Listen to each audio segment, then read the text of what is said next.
So we're going to be continuing and finishing up this book as we're taking a look. The book is called Pranic Living, Unveiled, The New Way of Nourishment. And you can check out these pages on the playlist. And the playlist is on YouTube. It's called Pranic Pages. So once again, just thank you for being. The chapter is called Embracing the Emptiness. It begins with a quote from Lao Tzu. If you want to become full, let yourself be empty.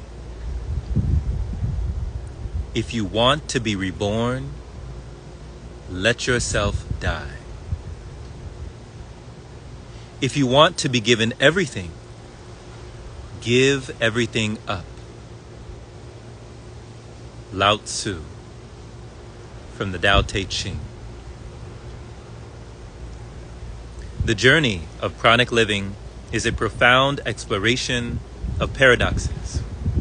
It invites us to step into the unknown, to let go of our attachments, and to embrace what we often fear most: emptiness. It is a journey that challenges the conventional wisdom of fullness, one that teaches us that true fullness can only be found in the embrace of emptiness. Imagine for a moment the emptiness of space. In the vastness of the universe, I feel like Neil deGrasse Tyson, in our universe. In the vastness of the universe, where the stars, planets, and galaxies float, there is an overwhelming sense of emptiness. Yet, it is within this very emptiness that all of creation finds its place to exist.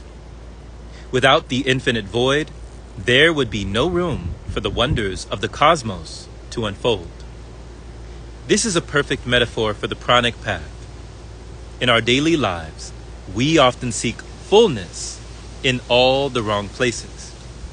We look for it in our plates, in our possessions, in our achievements, and in our relationships. We constantly fill ourselves, our bellies, our minds, our schedules, with things that we believe will bring us satisfaction. But ironically, the more we fill ourselves, the more we feel a gnawing sense of emptiness. Pranic living turns this notion on its head. It is a lifestyle that teaches us to empty ourselves of what no longer serves us. It encourages us to strip away the unnecessary, to purify our bodies, our minds, our souls, and to make space for something greater. Once again, this is not about deprivation. It is about liberation.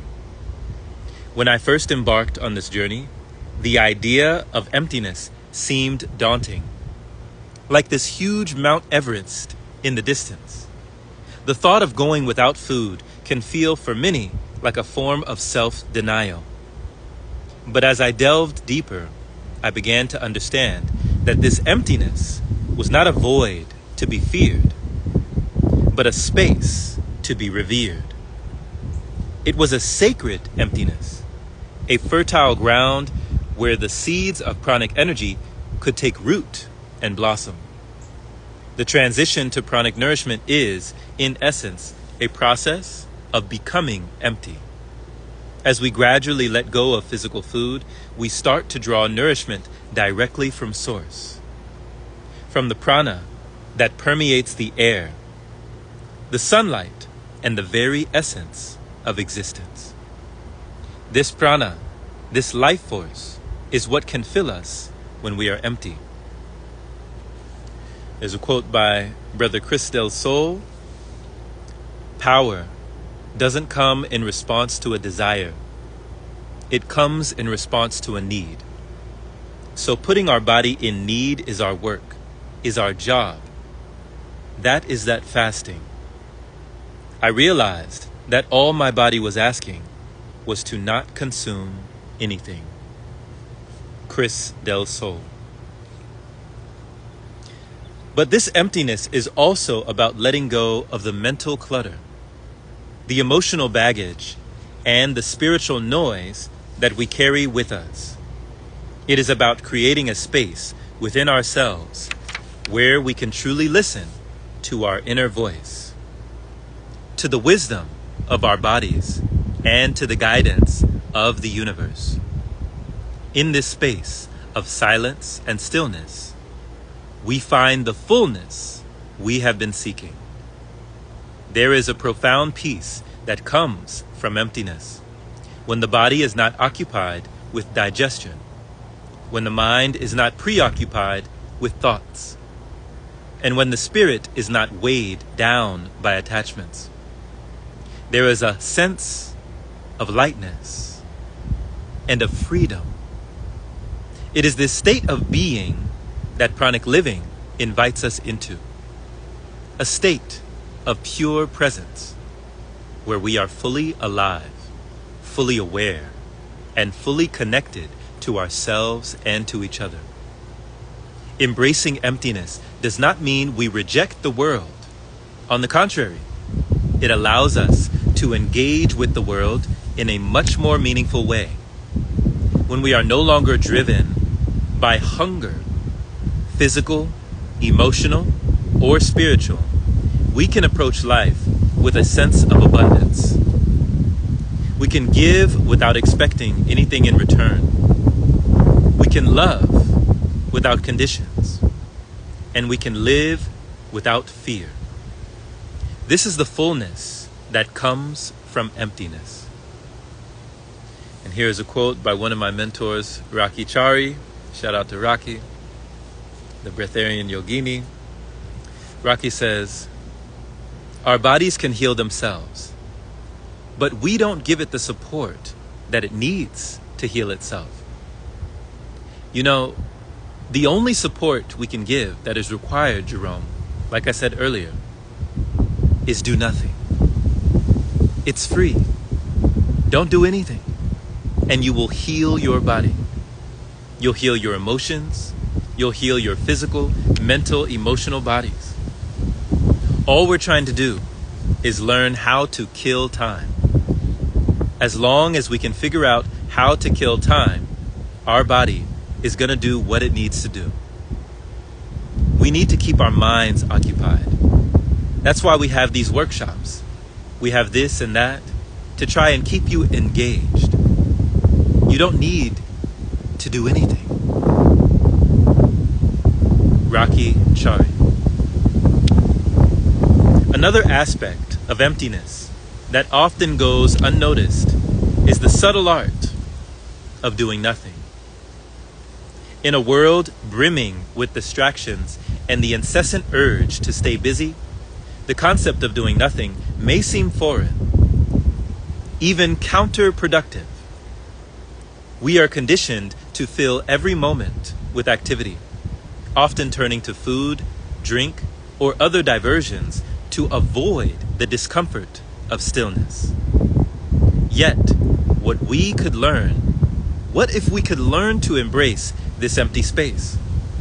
What if, instead of resisting, we could find comfort and even joy in the act of simply being? The art of doing nothing is not about laziness or inaction. It is about creating a space where the mind and the body can rest.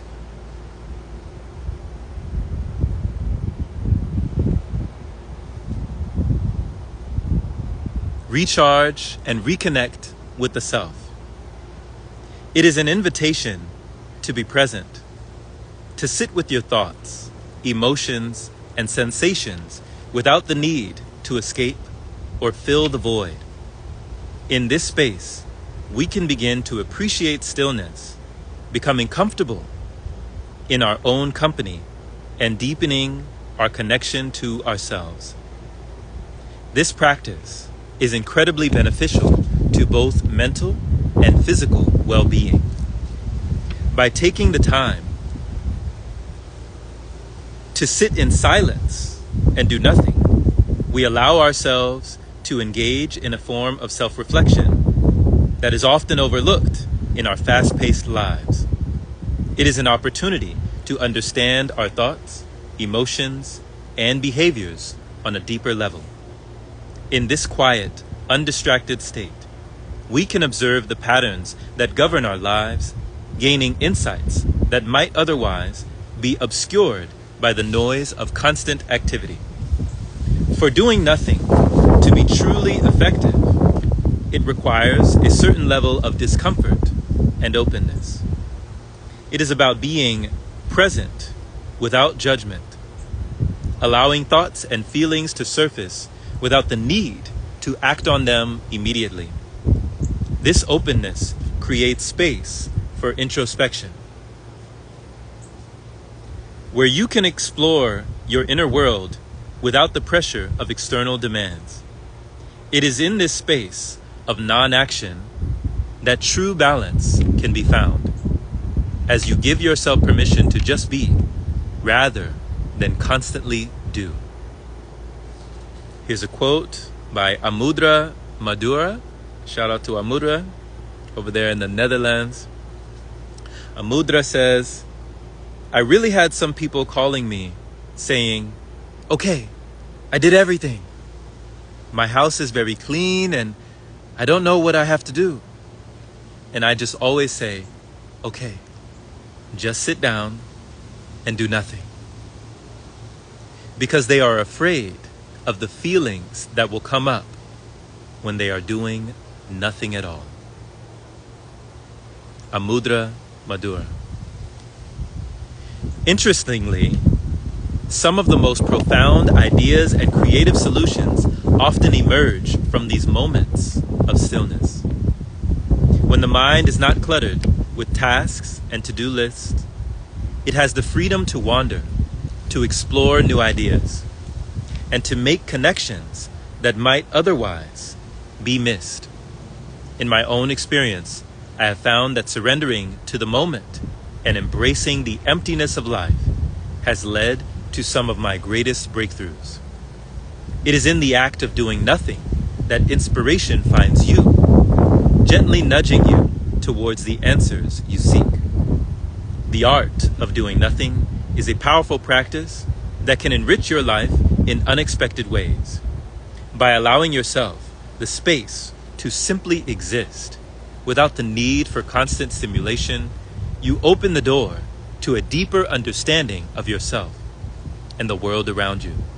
So the next time you find yourself reaching for a distraction, consider instead the practice of doing nothing. Embrace the stillness and see what gifts it has to offer. As you continue on your journey, notice how this concept shows up in your life. Notice how it makes you feel and what it reveals to you. Pay attention to the spaces between your thoughts, the pauses between your breaths, and the stillness between your actions. These are the moments where you will find the prana, the life force, and the all that is. The breath of life. The more you breathe, the less you need. Audre Bear. It is no surprise that the word Breatharian contains both breath and air, as these elements are fundamental to the practice and the philosophy it embodies. Breath is the essence of life itself. From the moment we enter this world, our first instinctive action is to draw a breath of air, a reflex that signifies our entry into life. But as we grow, this primal connection to breath is gradually overshadowed by the habit of consuming food and other material sustenance. This shift is so ingrained in our existence that it takes deliberate effort to reverse it and return to a state where pranic nourishment, the life force energy, becomes the primary source of sustenance. The body, indeed, has the capacity to adapt to a diet without physical food, but this transformation demands a period of conscious training and dedication. It is not an overnight change, but rather a gradual journey that requires patience, persistence, and trust in the process. Each person's experience will be unique, shaped by their physical, mental, and spiritual makeup.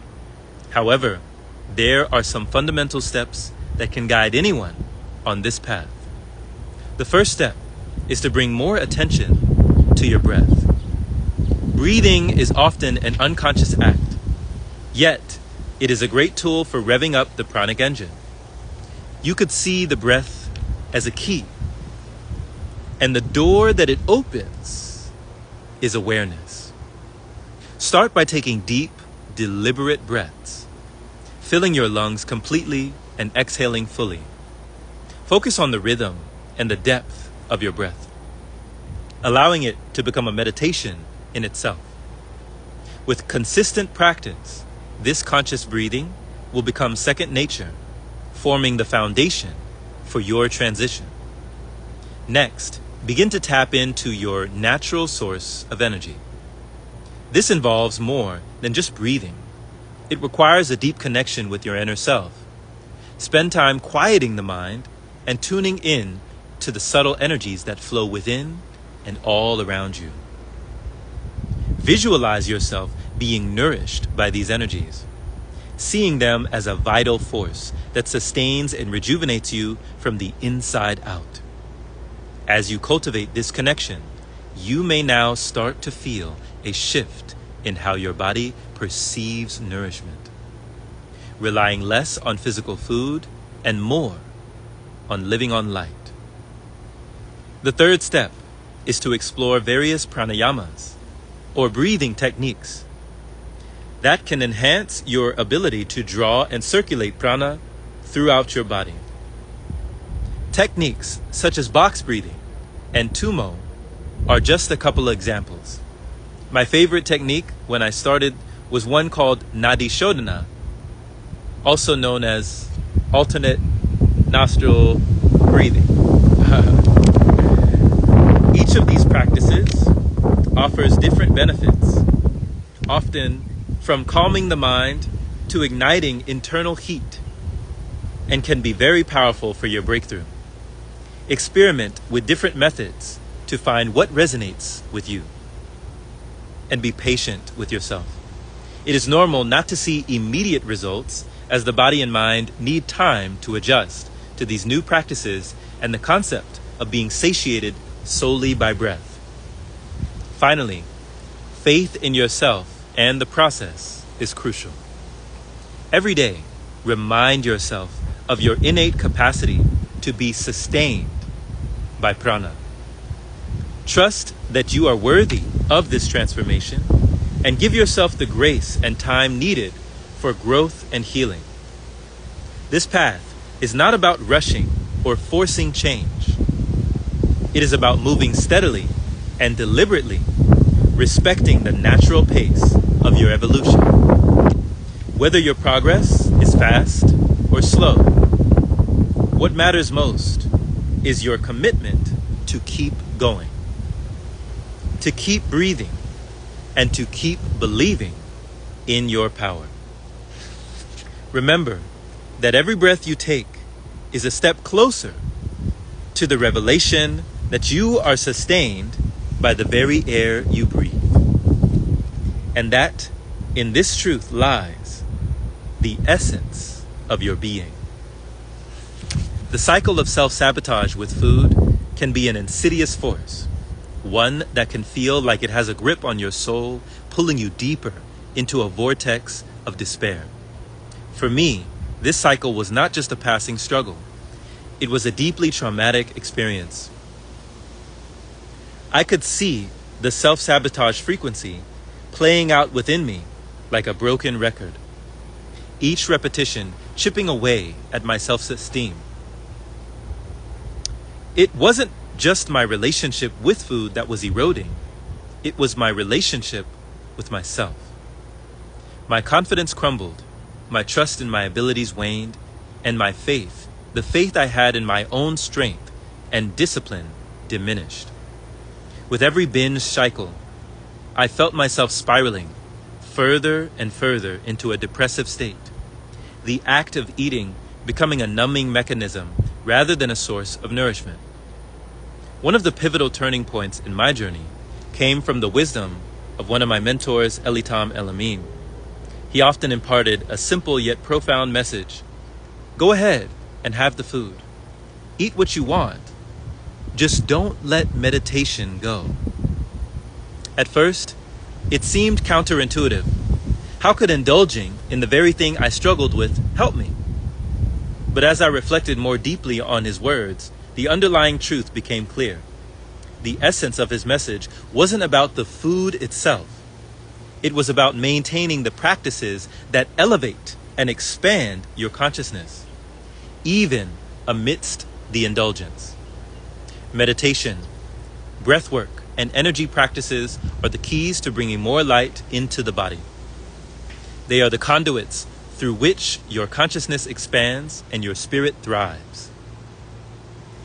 The flavors and textures of food are simply a temporary experience, a fleeting pleasure. It is the breathwork that sustains you, the meditation that nourishes the soul. When I began to shift my focus from what I needed to remove from my life, such as certain foods or habits, to what I could add in, everything began to change. Instead of fixating on eliminating the negative, I started to embrace the positive. I asked myself, what energy practices can I continue or even add into my routine? This mindset shift allowed me to approach my journey from a place of abundance rather than a place of deprivation. The idea isn't to erase habits, but to replace them with ones that align with your higher self. Just as someone addicted to smoking might chew gum as a way to replace the habit, I turned to practices like breathwork, qigong, yoga, and meditation to fill the void left by my old patterns. These practices weren't just distractions, they were transformative. They created space within me, gradually pushing out the habits that no longer served my highest good. I discovered that the more I focused on my breath, the less I needed to fill myself with food. Audre Lorde, who trained with Akai and Camilla, encapsulated this perfectly with her motto, the more you breathe, the less you need. This principle resonated deeply with me. As I brought more breath into my body, I felt lighter, more satiated, more fulfilled. The need to fill myself with something solid began to fade, and I started to question the very act of eating. Why am I doing this? What purpose is this serving? Another layer of this transformation involved cultivating a relationship with the food I did choose to eat. It wasn't enough to simply stop binging. I needed to connect with the food on a deeper level. I began to approach each meal with gratitude and mindfulness, acknowledging the food for what it was, a temporary experience, not a source of life. This connection allowed me to shift my mindset further, and I realized that food, while enjoyable, was not the source of my sustenance. It was just another form of pleasure, and recognizing this truth helped me to retrain my mind. Through these realizations, I anchored myself in the knowledge that true nourishment doesn't come from food, but from the breath, from the energy that flows through us. If you've ever touched that state of being where food is no longer a necessity, where you are sustained by something far greater than you already know, you've felt that blissful state, and that feeling becomes your anchor point, your revelation. It doesn't matter how long the journey takes, because once you have experienced that state, you carry the knowing within you. You understand that you can continue on this path, and with each step, you grow stronger, more connected to the divine. And at the end, we have one more quote by Amudra Madhura. Amudra says, I have a pranic cell cleanse of pranic cell purification, I call it now. And we just visualize it to be inside of your cell. So you have one body cell, you get it out of your body, and you make it big. You fill it with prana, and you step inside of this cell. And then you can see what is still stuck in your cells. So old beliefs, old convictions, old ideas, everything you took from your parents is still in this cell. And then you can clean this cell. So you will get these old convictions. You can pull them off the wall of the cell, and then you push them out of the cell. And this is what really works, because some people just get all the fears and they push them out. And the fear is gone, and release all beliefs that they have, that they are not worthy, and that it'll never work for them. They could just clear it out of the cells. And then this beautiful clean cell, they will feel the frequency in it that is very high when it's very clean. And they put it back into their body. And then the light of this clean cell will reach the cells around it, and they will just get clean. Also, just like little lights are appearing in their body. So like a Christmas tree that is lit, it is a really, really beautiful process. Amudra Madura. The protection of peace. As light beings, we must understand that information is constantly beaming and streaming through us. Frequencies and vibrations are all around us at all times, being seen, both seen and unseen. We are living within a vast ocean of energies, and each of us is a vessel, navigating through waves of data, signals, and sensations. These energies are not just external forces, but are also emitted from within, influenced by our thoughts, our emotions, and state of being. The art of living in alignment with these frequencies is one of balance and discernment, which allows us to navigate this energetic landscape with grace. For you, this means cultivating a state of ease on both a physical and mental level, a foundation that anchors you amidst the shifting energies around you. This foundation is essential, as it allows unwanted vibrations to pass through without taking root. Much like a strong immune system that fights off the harmful invaders. In the practice of pranic living, creating and maintaining boundaries within the body is not just a goal, but a necessity. These boundaries serve as the framework for sustaining a harmonious internal environment, which is crucial for thriving on pranic energy. In today's fast-paced world, where stressors and external pressures are relentless, cultivating a sense of peace and ease within yourself has never been more important. The constant barrage of stimuli from digital screens, social interactions, and the urban soundscape can easily overwhelm our senses and disrupt our inner balance.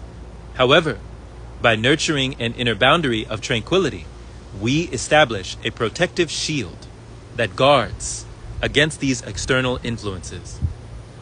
This inner boundary, or protection of peace, functions much like a force field that filters out negativity and sustains our well-being.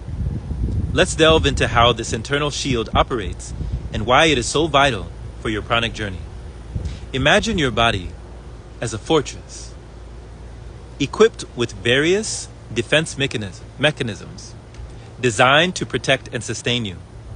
Just as a physical boundary, like a castle wall, safeguards against invaders, an inner boundary of peace acts as a barrier against harmful stressors that threaten your mental and emotional equilibrium. When your body and your mind are in harmony, functioning from a place of peace, the production of stress hormones like cortisol is minimized. This reduction is crucial because chronic stress can lead to a cascade of negative effects weakening your immune system, increasing the risk of chronic diseases, and impairing cognitive functions. In the same way that your skin prevents harmful agents from entering your body, a state of inner ease serves as a psychological barrier. It filters out toxic thoughts, emotions, and energies before they can take hold. When you maintain a calm and peaceful internal environment, you create a fertile ground for resilience, making it easier to respond to challenges with clarity and strength. This inner boundary empowers you to discern and filter out detrimental influences, fostering mental clarity, emotional stability, and a deep sense of inner security. The impact of a peaceful mindset on your physical health cannot be overstated. Research has shown that cultivating peace within positively influences your physiology, leading to improvements in your heart health, your cognitive function, and sleep quality. When you establish a strong inner boundary of peace, you create a positive feedback loop.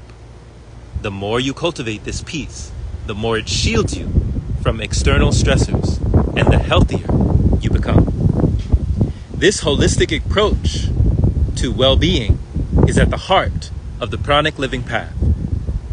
Reflecting on my own journey, I can see how critical this inner peace was to my success. In fact, that was the first book I published, titled Finding Inner Peace.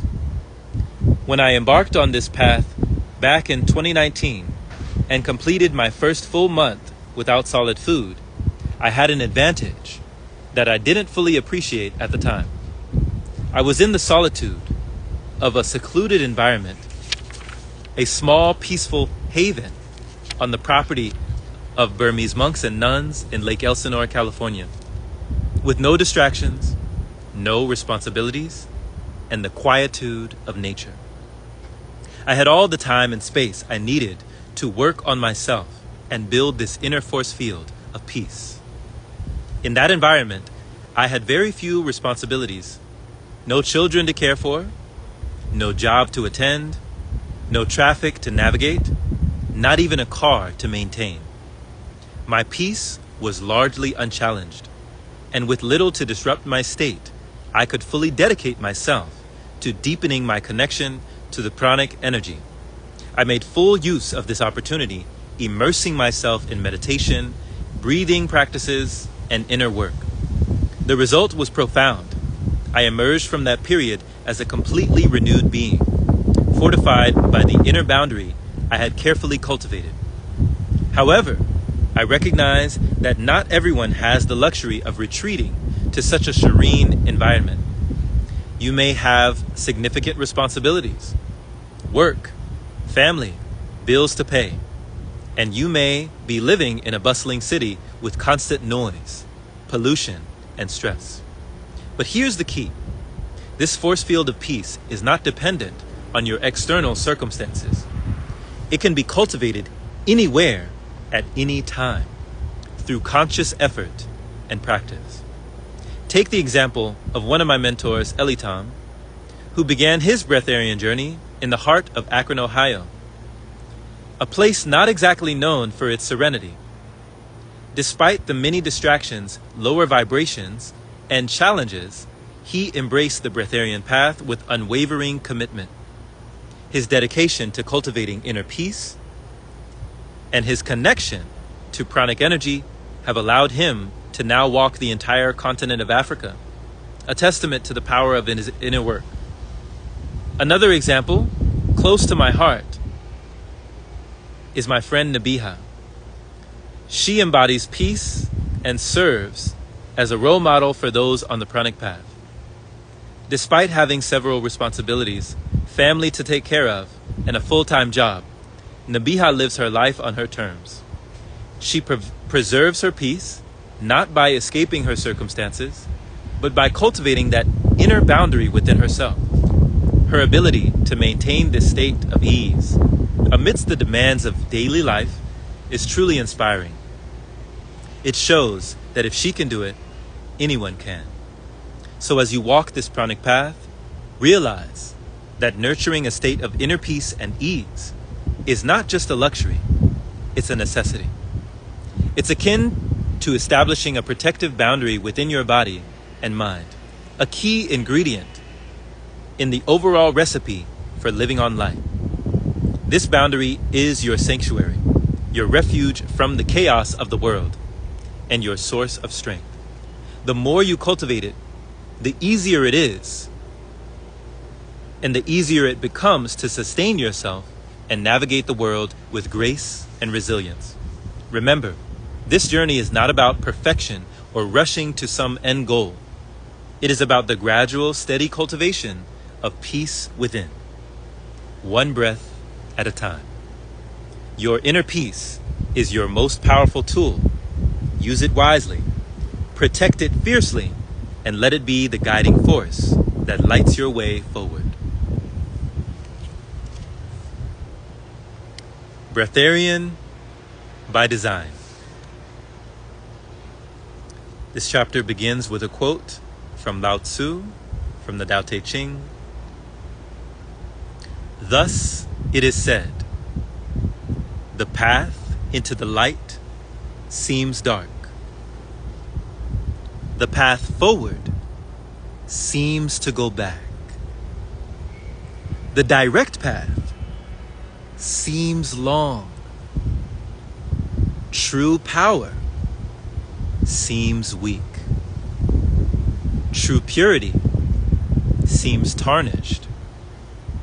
True steadfastness seems changeable. True clarity seems obscure.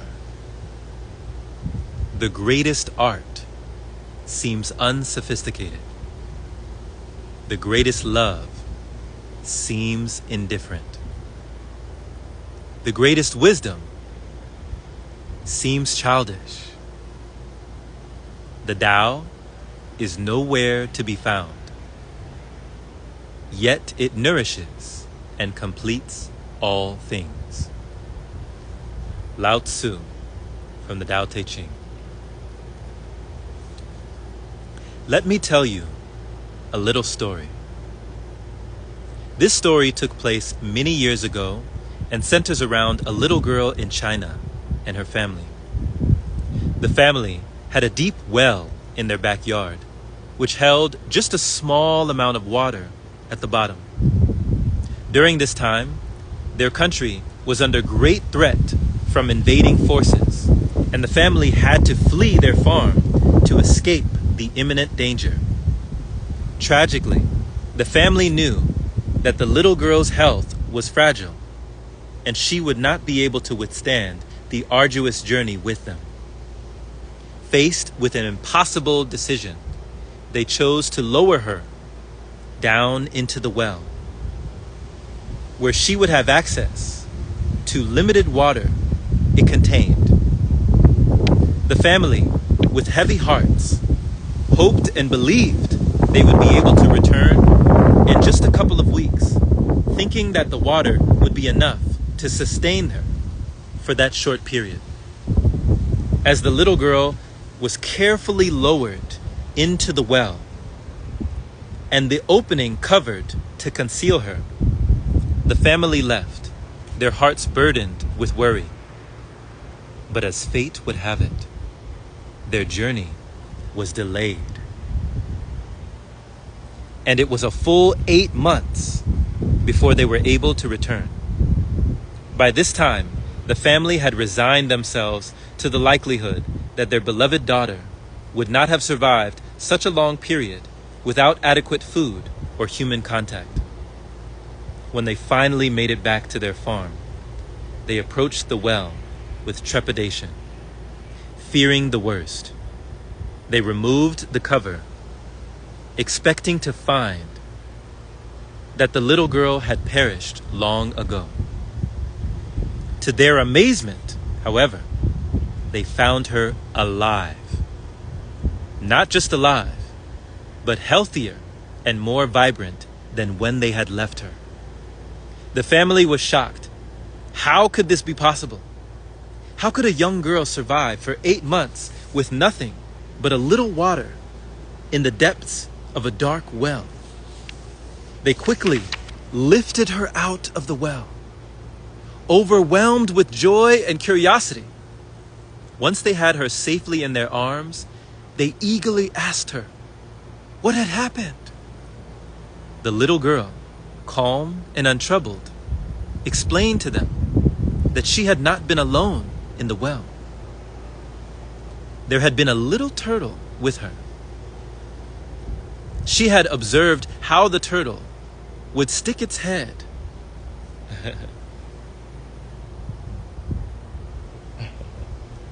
She had observed how the turtle would stick its head out of the water, swallowing the air. Intrigued, she began to mimic the turtle's actions. The little girl would stick her own head out, take a breath, then imagine herself chewing and swallowing the air, just as the turtle did, along with drinking a small amount of water available to her. She credited this practice with keeping her alive and healthy. This simple yet profound story astonished her family and eventually others who heard of it. The little girl had survived by learning from a turtle, a creature whose wisdom she had intuitively recognized and adopted. Her survival was not just a matter of physical endurance, but also of mental and spiritual resilience. The story invites us to explore the deep connection between humans and nature and the innate wisdom that exists within all living beings. It suggests that by observing and aligning ourselves with natural processes, we can tap into sources of sustenance and energy that go beyond conventional understanding. The girl's ability to mimic the turtle's behavior resonates with ancient practices found in various cultures.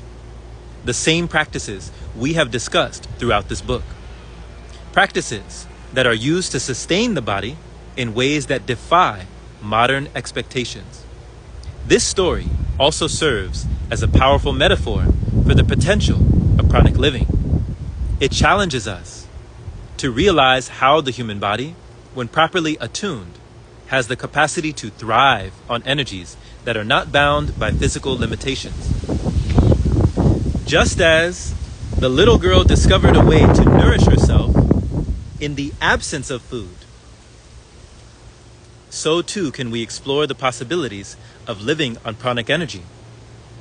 In learning from the turtle, the little girl tapped into a primal understanding of how life can be sustained in harmony with nature. She demonstrated that the boundaries of what we believe to be necessary for survival may not be as rigid as we think. Her story inspires us to take a look at nature not only for the sustenance, but also for the wisdom and the guidance and the knowing that we are capable of far more. If a little girl can learn this from a turtle, what other lessons are we missing from the world around us? What other hidden potentials lie dormant within us, waiting to be unlocked by simply observing and understanding the natural world? As you grow in your pranic living journey, let this story remind you that nature holds the keys to many of your questions. Nature never hurries, yet all things are accomplished. Living on light.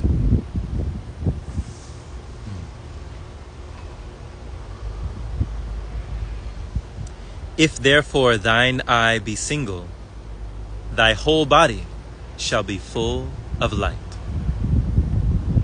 Matthew 6, verse 22, King James Version. Have you heard of a man named Hira Ratan Manek? Few people have, but his story is also a very telling one. It is about a man who was able to harness the power of the sun and accomplish extraordinary feats. His journey into sun gazing offers a profound example of how ancient practices can can be revived and integrated into modern life.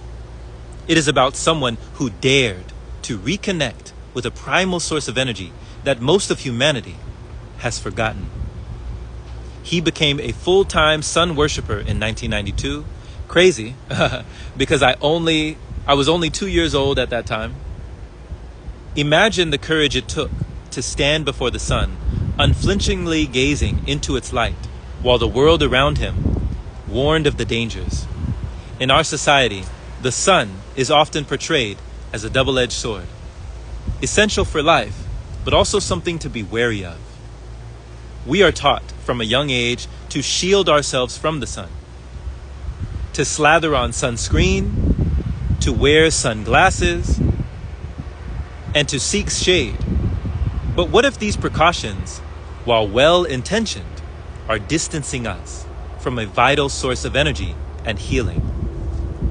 Manek's method, which eventually came to be known as the HRM phenomenon, challenged these preconceived notions. He proposed that by gradually acclimating to the sun's rays, starting with just a few seconds of gazing during the safe windows of sunrise or sunset, one could eventually absorb and harness solar energy. The idea is almost mystical. The body, with practice and dedication, can become a vessel for this cosmic energy, capable of sustaining life without the need for conventional food. By the 9th month of this disciplined practice, according to Manek, the body would no longer crave solid food because it would be nourished by the sun itself. This practice isn't just about physical survival. It is about awakening the latent powers of the human brain. Manek described the brain as a brain neuter, a supercomputer capable of far more than we typically demand of it. It is even said that his pineal gland was observed to be abnormally large as a side effect of his practice. The sun, in this view, acts as a catalyst, activating and unlocking these dormant abilities.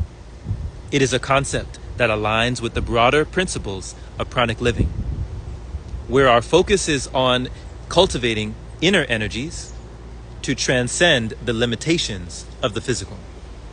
When I first encountered the concept of sun gazing through the documentary Eat the Sun, it resonated with me on a very deep level. The film was released back in 2011 and was directed by Peter Sorcher. It featured not only Manek, but also a community of modern-day sun gazers. This was a revelation to me. It presented a stark contrast to the narrative I had been exposed to growing up. A narrative that depicted the sun as something to fear rather than something to embrace. Seeing these individuals who had cultivated a harmonious relationship with the sun inspired me to question my own beliefs and to explore this practice for myself. What struck me most was the sense of reverence that these sun gazers had for this light.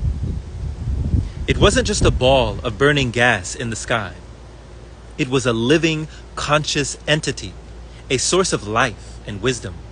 Some of them even gathered in groups, akin to a religious congregation, to silently watch the sun as it rose or set, connecting with it on a spiritual level. This practice was not just about health, it was about communion with the cosmos. When I began my own practice of sun gazing, it was during the early stages of my liquid fasting journey. As I started to incorporate sun gazing into my daily routine, I noticed profound changes in my body and mind. The sun seemed to nourish me in ways that food could not. My hunger diminished, and I started to feel lighter. There was a newfound clarity and creativity that flowed through me, as if the sun's rays were downloading insights and inspirations directly into my consciousness. The energy I received from the sun was different from the jittery boost one might get from caffeine. It was a steady, sustained energy that carried me through the day with ease and grace. My mind became a fertile ground for ideas, and I found myself more attuned to the subtle energies around me. It was as if the sun was not only illuminating the world outside, but also shining a light on the deeper recesses of my being. One of the most profound realizations I had during this time was the understanding that there is no separation, no true separation between us and nature. The sun is not an external force to be feared. It is an integral part of who we are. It is a source of life, of vitality, and of healing. But in our modern world, our diet, our lifestyle, and mindset, we often create a barrier between us and this life-giving force. When our bodies are filled with toxins, the sun can feel harsh, even punishing. But when we cleanse our bodies and detoxify, the sun's rays become a source of nourishment and joy. This experience led me to write about sun gazing in one of my first books, Sun Gaze for Success. I wanted to share the transformative power of this practice with others, to encourage them to challenge their preconceived notions and to reconnect with the sun in a meaningful way. For those on the pranic path, sun gazing is more than just a technique. It can be a gateway to a deeper understanding of ourselves and our place in the universe. As I continued to practice sun gazing, I began to understand that the sun is not just a physical entity, but a cosmic intelligence, a loving, nurturing force that has been watching over us since the beginning of time. In those moments of gazing, I felt a deep connection to this intelligence, as if I was receiving guidance and support from a celestial parent. It was a reminder that we are never truly alone.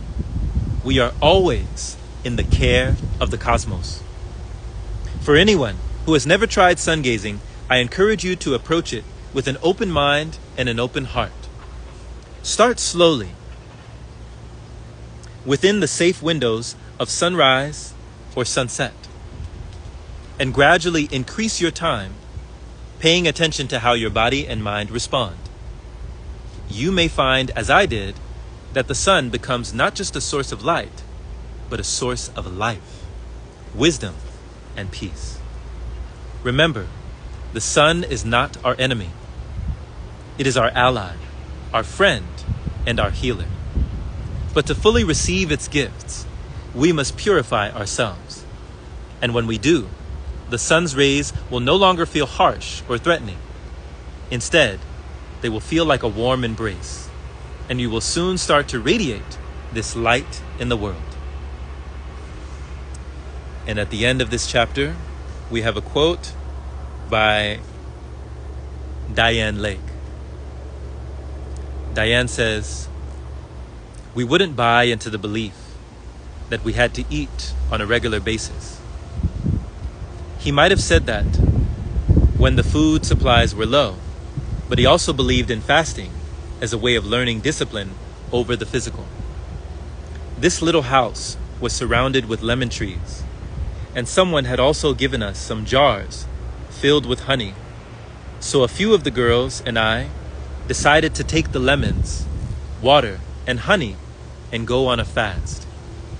After more than a week of consuming nothing but lemon honey water, on a particularly warm day, I went out by myself to explore the hills around the little house. I felt lightheaded, but it was different than tripping. My body was filled with energy, and my senses were heightened. I liked how I felt with an empty stomach, and imagined that all the poisons accumulated by impure foods were leaving my body. I was becoming whole. I lay down and stared into the sun." Diane Lake. Holy anorexia. And this chapter begins with a quote by Noah Lakshmi. Shout out to Noah, much love.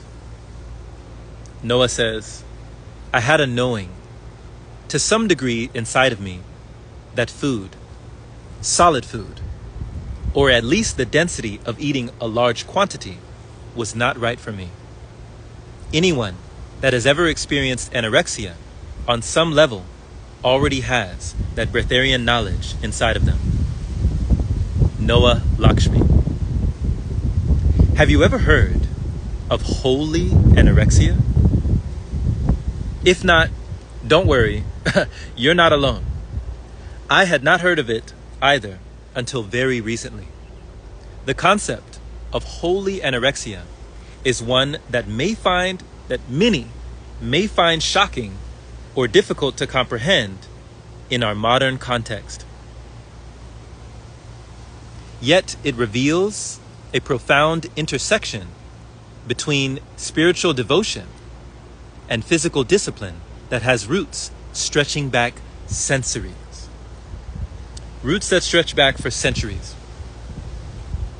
The term refers to a practice predominantly among nuns and other devout women who, as an act of ultimate sacrifice and devotion to Christ, renounced all worldly pleasures, including food. This was not a mere diet or a temporary fast. It was a complete renunciation, a way to transcend the physical human temptations and focus solely on the divine. These women, devoted to their faith, believed that by rising above the physical need for sustenance, they could attain a higher spiritual plane. The physical body, with its cravings and desires, was seen as an obstacle to be overcome. By denying themselves food, they sought to purify their souls, to reach a state of spiritual enlightenment and communion with God. It reminds me of one of my friends back in my college years ago, who went 7 days without eating. Shout out to Lamb, legend already made. Much love, Lamb. This was way before I ever considered fasting as an option. When I asked my friend Lamb why he stopped eating, he replied, "I'm trying to get closer to God." This practice was known as anorexia mirabilis, which translates to miraculous lack of appetite. It was seen as a divine gift, a miraculous ability to survive without the earthly necessity of food. The remarkable aspect of this practice was not only the physical endurance it required, but also the spiritual powers these women were believed to attain. They were said to possess abilities that we now might consider supernatural. Telepathy, healing through touch, and even teleportation. These are powers that in today's world we often dismiss as fantasy or fiction.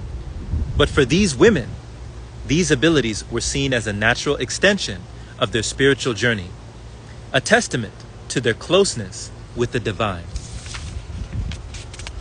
In the Middle Ages, society viewed these women with a mixture of reverence and fear. On the one hand, these women were admired for their extraordinary devotion and their miraculous powers that they were believed to possess. On the other hand, they were feared, often labeled as witches or heretics, seen as a threat to the established social and religious order. The church, which at first may have upheld these women as paragons of piety, eventually began to view their practices with suspicion. The miraculous fasting that once signified divine favor was later condemned as dangerous, heretical, and even satanic. The practice of these women was called anorexia mirabilis, though it faded over time, leaving a lasting legacy. It reemerged in different forms throughout history, such as the fasting girls of the Victorian era, who captivated public imagination with their ability to survive without food. These women, too, were both admired and scrutinized. Their fasting seen as both a miraculous ability and a sign of possible madness. This history challenges us to reconsider our modern perspectives on fasting and food. Today, anorexia nervosa is widely seen as a serious mental health disorder, characterized by an intense fear of gaining weight and a distorted body image. But the story of anorexia mirabilis invites us to explore the possibility that, in some cases, what we now view as a pathological may have once been seen as a path to spiritual enlightenment. It raises the question, could there be a way to approach fasting and the renunciation of food not as a disorder, but as a conscious spiritual choice? In the context of pranic living, this perspective becomes particularly relevant. Pranic living is not about denying the body.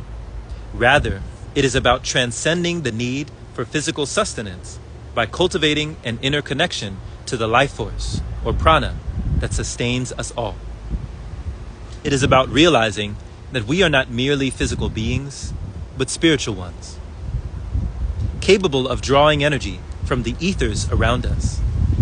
In this light, fasting is not an act of deprivation, but one of empowerment, a way to connect more deeply with our true nature and the divine source of all life. Yet, as with the women of the Middle Ages, those who practice pranic living today may face misunderstanding and judgment. That's an understatement. Society often views the renunciation of food as dangerous, even self-destructive. Recently, one of my friends living in Vietnam went through a seriously tough experience. People taunting and teasing her for being underweight, always concerned for her well-being and offering her food, even though she felt vibrant and healthy without it. The psychological torture proved to be too much, however. She ended up going back to cooked food and even eggs and animal flesh, eating meat, because people were making all kinds of comments about her body being too skinny and becoming anorexic. She started to freak out, and once she went back to eating junk foods, started going through a lot of changes, like edema and extreme hunger. She told me that she wasn't sure what to believe anymore. This highlights the psychological and social challenges that come with embracing a pranic lifestyle. Despite feeling vibrant and healthy, you may be subjected to relentless criticism and concern from those around you. It is a journey that requires not only physical discipline, but also immense inner strength.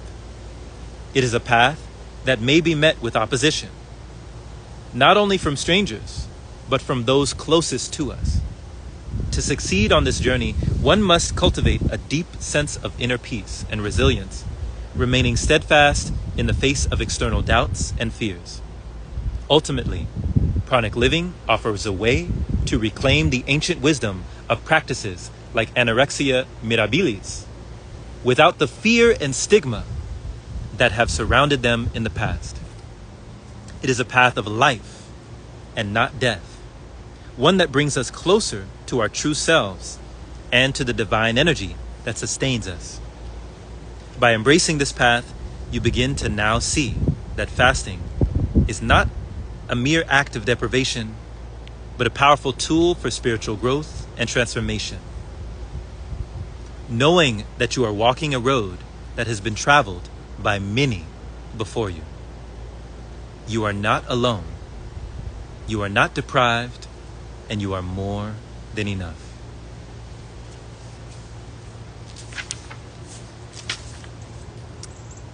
And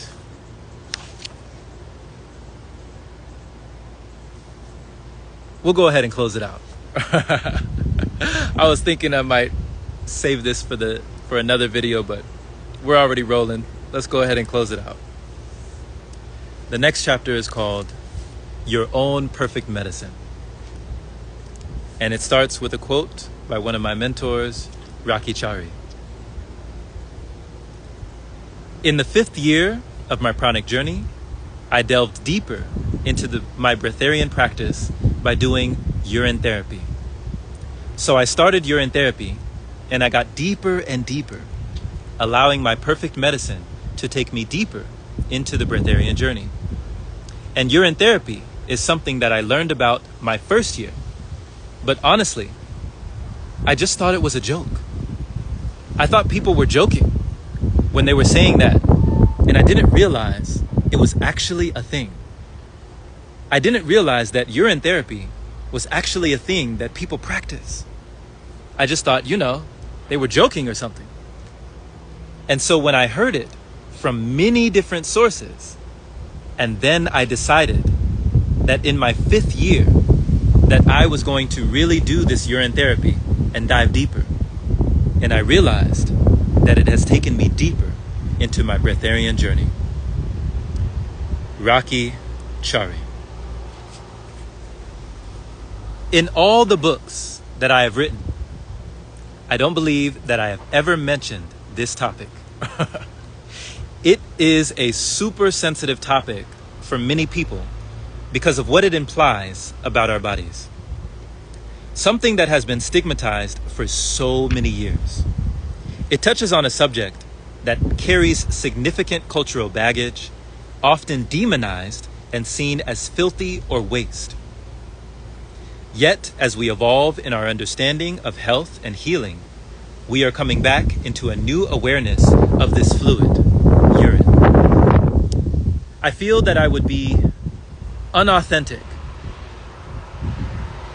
Unauthentic or inauthentic. I feel that I would be unauthentic if I didn't talk about this, especially since I've been practicing it over 4 years now.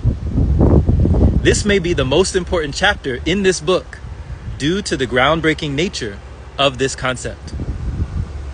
I truly believe that if more people knew about this, the world would change in a dramatic way.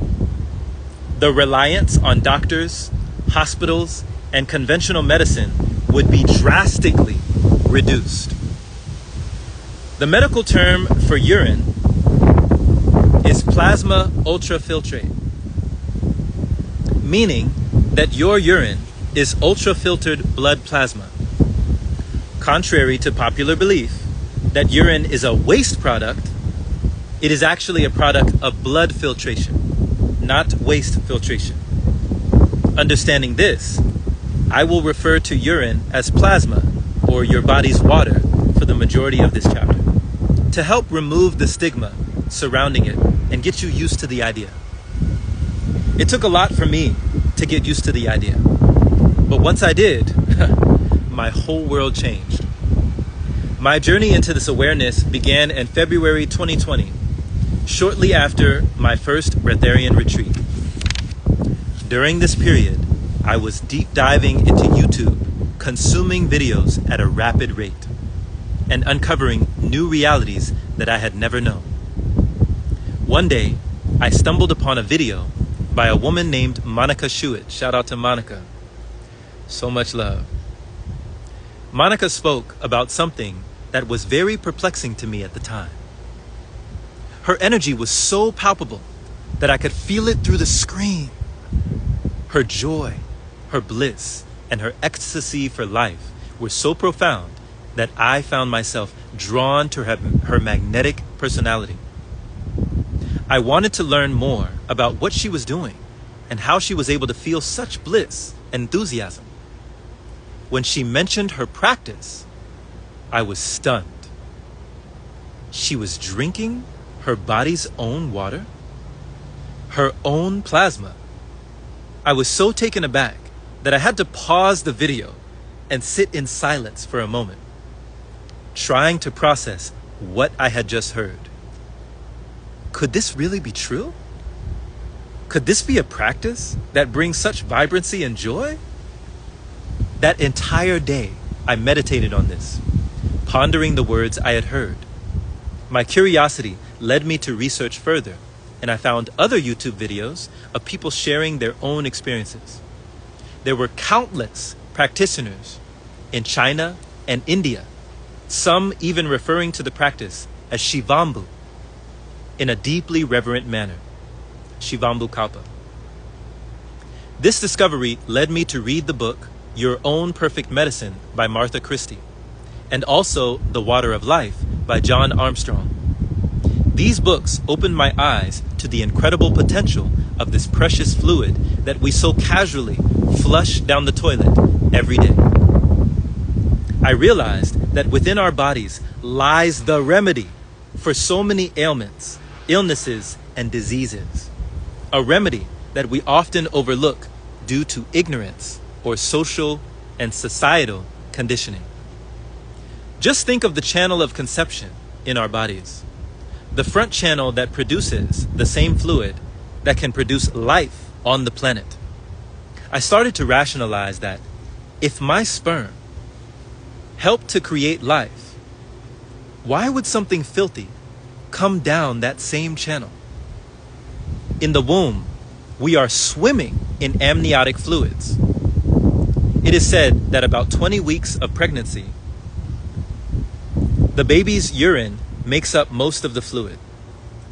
We are talking about amniotic fluid, the same fluid that also contains nutrients, hormones, and antibodies that help to fight off infection.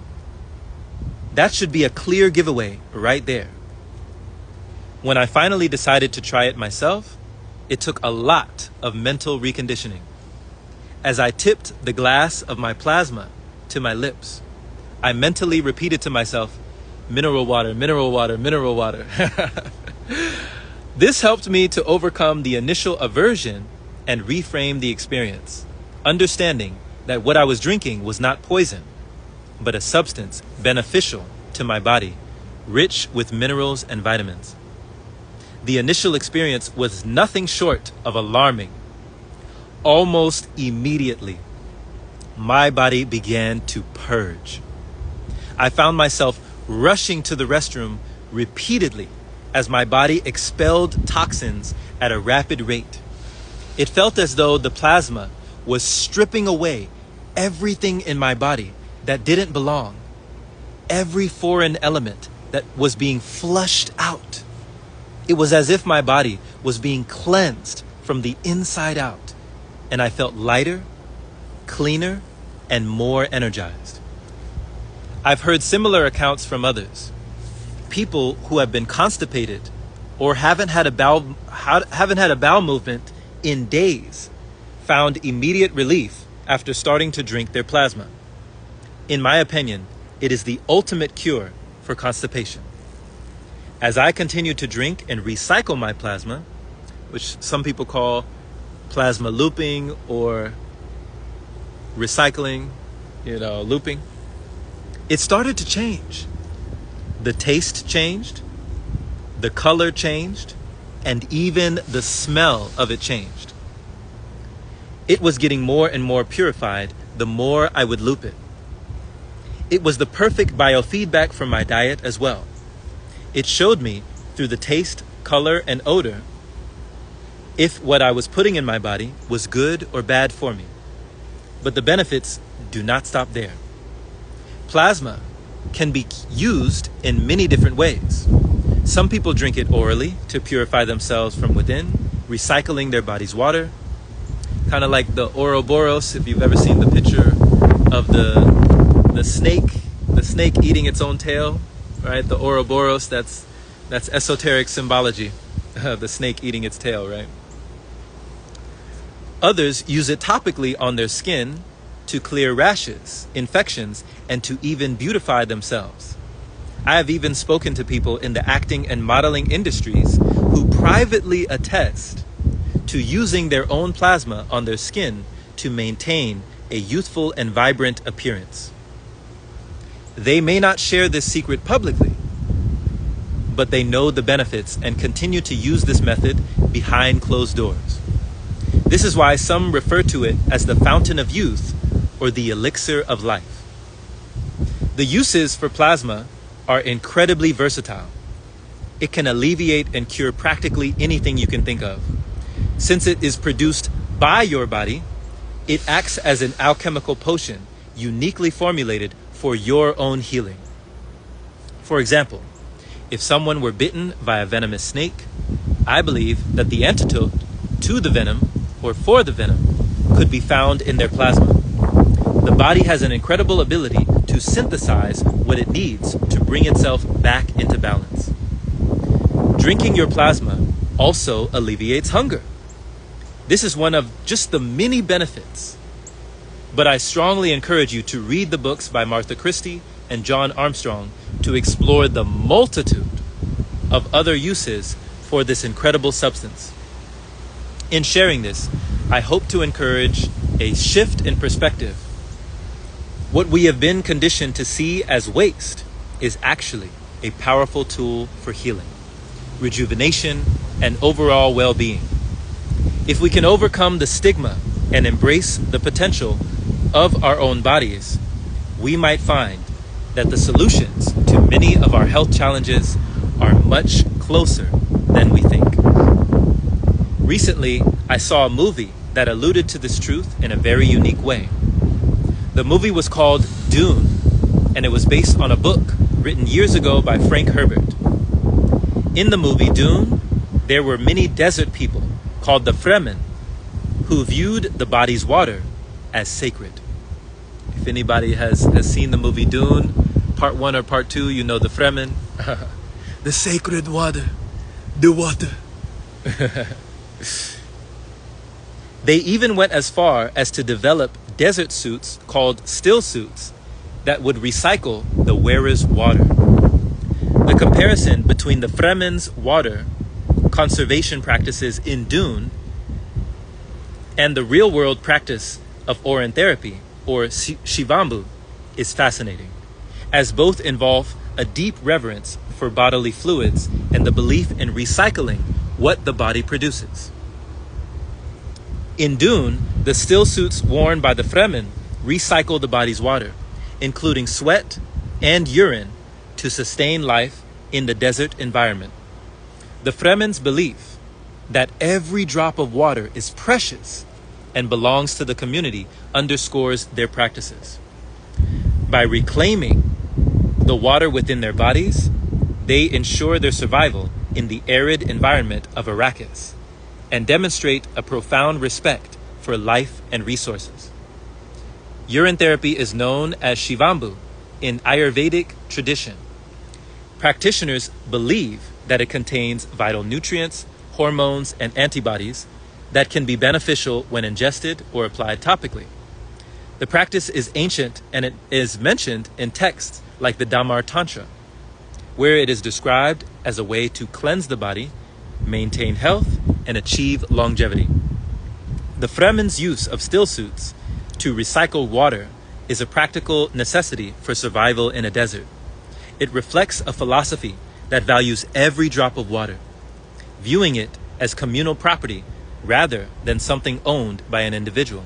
This practice ensures that no water is wasted, the sacred water, even after death.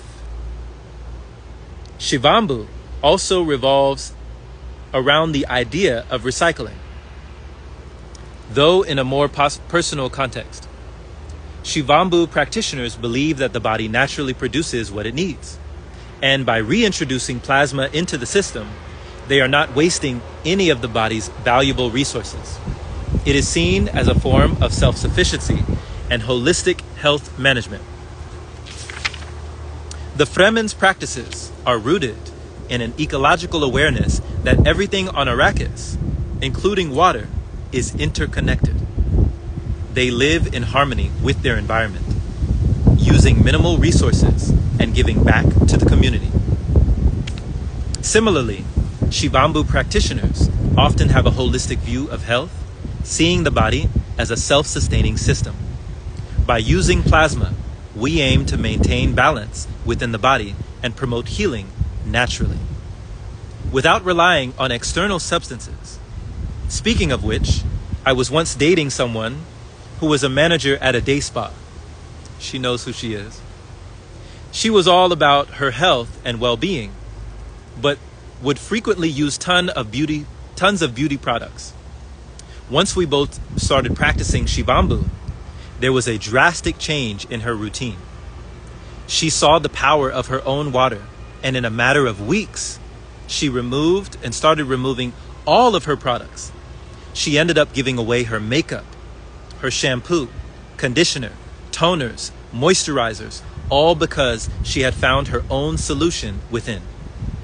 The Fremen's respect for bodily fluids is shown in their cultural practices, where even the water within a person's body is considered too valuable to be wasted. Their reclamation of water from the dead highlights the sacredness of water in their society. Shivambu involves a similar respect for the body's fluids, viewing plasma not as waste, but as a beneficial substance.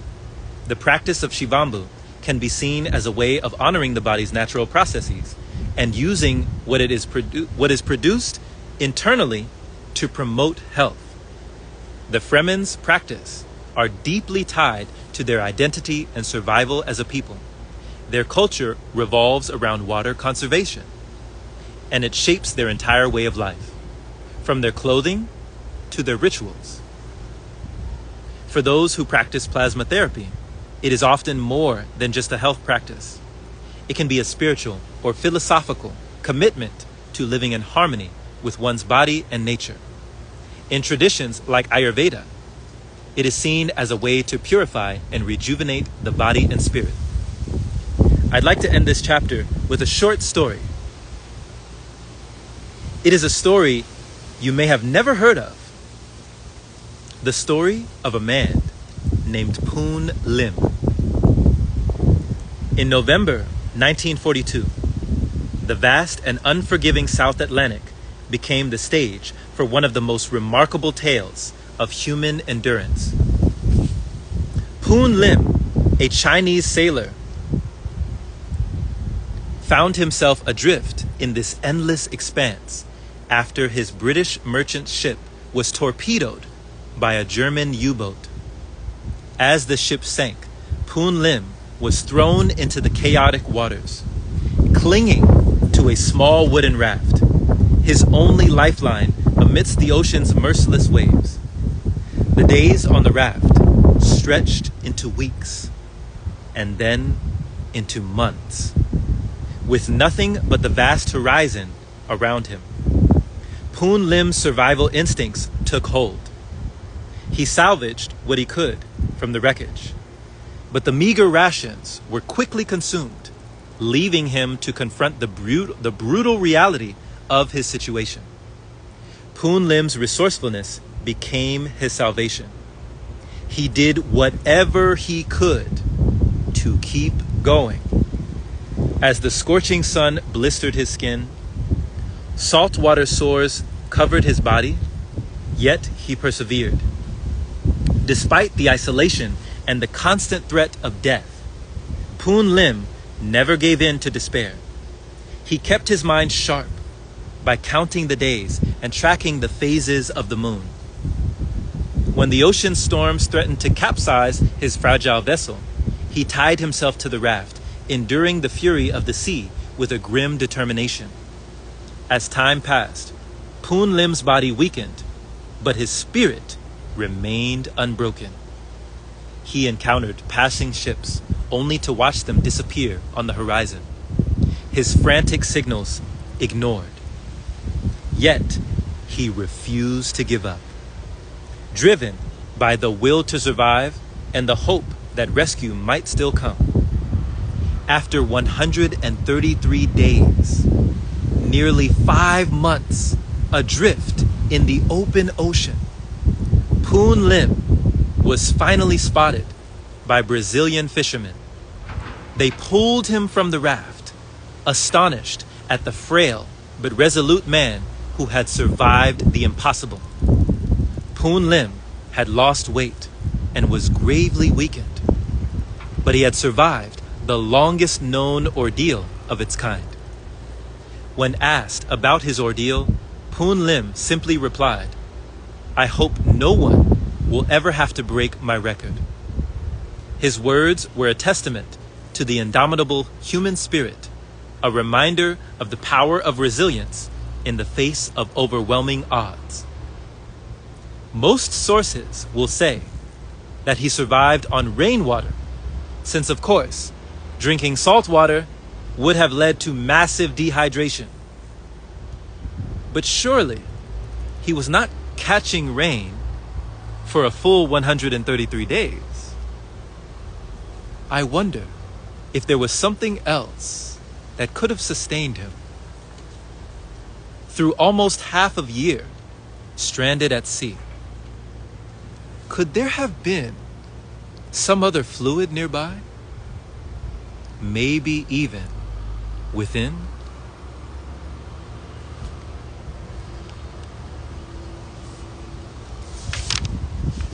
And the final chapter, finding your way. The last chapter starts with a quote from Friedrich Nietzsche. Nietzsche says, "You have your way. I have my way. As for the right way, the correct way, and the only way, it does not exist." Friedrich Nietzsche. There was recently a very popular TV series I watched called The Mandalorian. In the show, there is a sect known as the Children of the Watch.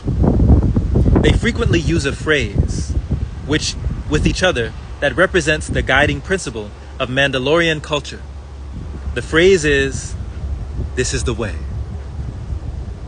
It encapsulates their adherence to a set of traditional values and practices, which include a strong code of honor, a commitment to never removing their helmets in front of others, and a dedication to their warrior code. "This is the way" signifies not just the adherence to these practices, but also a deep sense of unity and the identity among the Mandalorians. It serves as a mantra that reaffirms their commitment to their beliefs and their way of life, guiding their actions and decisions.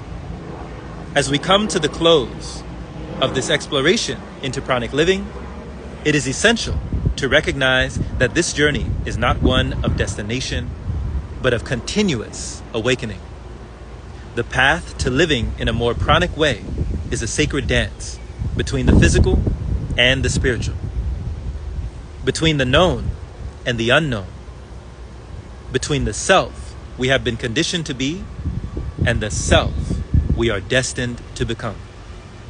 Throughout this book, we have delved into the transformative power of breath, the liberation from food addiction, and the profound potential that lies within our own bodies.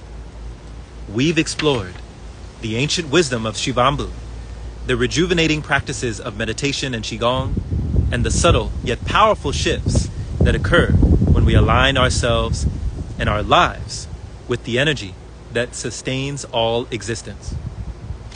Pranic living is not just a lifestyle. It is a call to the return of our true nature. It is an invitation to step beyond the confines of societal conditioning and to embrace the infinite potential that resides within you. This path is not without its challenges. As we've discussed, the cycles of self-sabotage, the mental conditioning around food, and the deep-rooted fears and doubts that arise are all part of the journey. Yet, it is through these very challenges that you grow, evolve, and ultimately transcend. The practices and insights shared in these pages are tools. Powerful tools that can guide you towards greater freedom, vitality, and spiritual awakening. But they are just that, tools. The real work is done within. It is in the quiet moments of meditation, the conscious breath, and the deep inner knowing that true transformation occurs. As you continue finding your way, remember that pranic living is not about perfection, but about presence. It is about being fully alive in each moment, fully aware of the energy that flows through you, and fully committed to the ongoing process. Whether you are just beginning your journey or are deep in the practice, know that every step you take brings you closer to the essence of who you are. This is the way. This book has been a labor of love, a reflection of my own journey, and a testament to the incredible possibilities that await when we choose to live in alignment with nature. My hope is that these words have inspired you, challenged you, and offered you a glimpse of the vast potential that lies within. In closing, I leave you with this. Trust the process, trust yourself, and trust that as you continue to breathe deeply, live consciously, and embrace the flow of prana, you will uncover a life that is not only fulfilling, but truly transcendent. May your journey be blessed with light, love, and infinite energy. May you find peace in the breath, joy in the stillness, and a deep connection to the divine essence that sustains us all. And may you continue to explore, expand, and elevate, knowing that the way of pranic living is one of endless discovery. And that concludes our full reading as we've been proceeding from just some of the information through the ages. This has been one of the pranic pages, Pranic Living Unveiled, The New Way of Nourishment, by yours truly. And thank you so much for listening. Thank you so much for glistening. Share this with someone who needs to hear it. Keep the grateful, thankful spirit. And I trust that the rest of your life and the breath of your life will be the best of your life. My friend, we have a website for you for all things pranic living, for this book as well, and other books, many other books. We have a website. It's called patreon.com/pranicpath. And tons of audios, tons of videos, tons of books, and growing. The list is still going, and the energy is still flowing for you. So once again, that website for you is called patreon.com/pranicpath. And I trust that you'll enjoy the content we have for you there. Stay well, stay aware. See you soon. Stay in tune. And this has been Jerome Shaw on the Pranic Pages.